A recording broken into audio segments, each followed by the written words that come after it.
Hi, I'm Meg McCall. I'm the owner of Angle Oar, and in this video I'm going to show you some tips on how to install and get the best fit out of your hinged mount.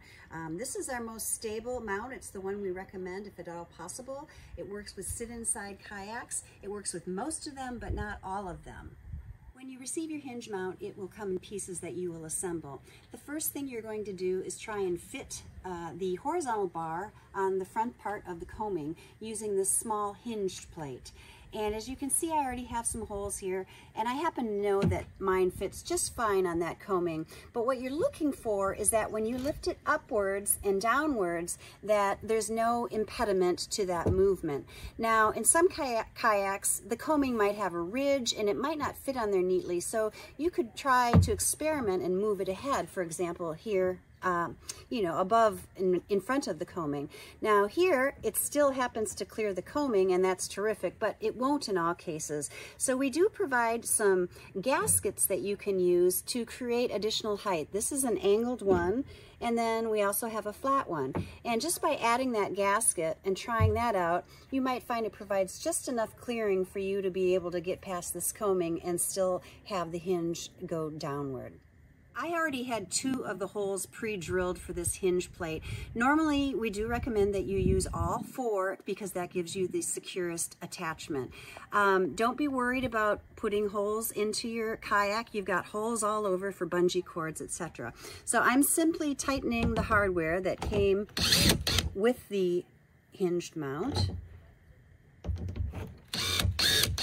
But what I wanted to show on this before I tighten it all the way is, even though our hardware pack includes some standard hardware, which includes both screws and nylon insert nuts, what I discovered on this one is because of the way the combing is formed here, there's not enough room to actually put the nut on the end of the screw there. So we're going to do something a little bit different. In my case, I can't really get my fingers under there to tighten the screws. So you have a couple of options. You can go to the hardware store and try a longer screw that will come down long enough for you to put the nut on it and see if you're able to do it that way. Or you could even try a self-tapping screw. If you do the latter, again, I do recommend that you use all 4 holes. After you have the front hinge plate on, it's time to put the side brackets on, and you're going to want to be very precise with these because you want them ultimately to be level so that these cups rest in them very gently and nicely and can then quickly and easily open up in the event of a capsize or when you're getting in and out of your kayak. As you're fitting these, just like the hinge plate, you might find that you've got to experiment a little bit.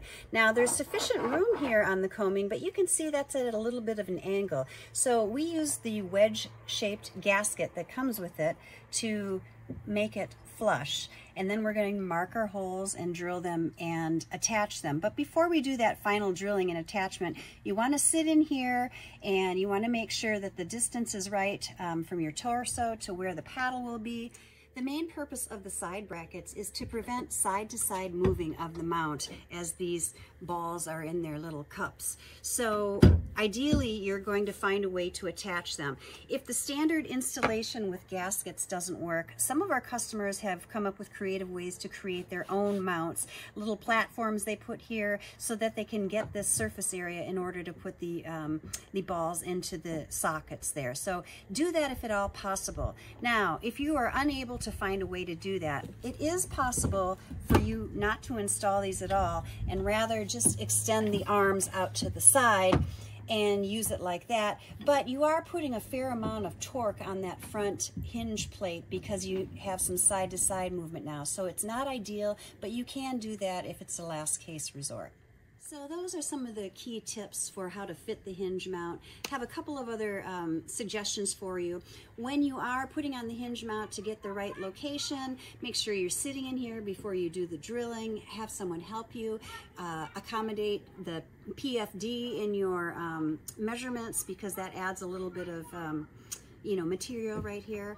The other thing is when you're getting in and out of the kayak, don't use the hinge mount as a brace. Don't put your weight on it as you're getting out. Now, you're not going to hurt it necessarily, but it's not intended to support the weight of your body.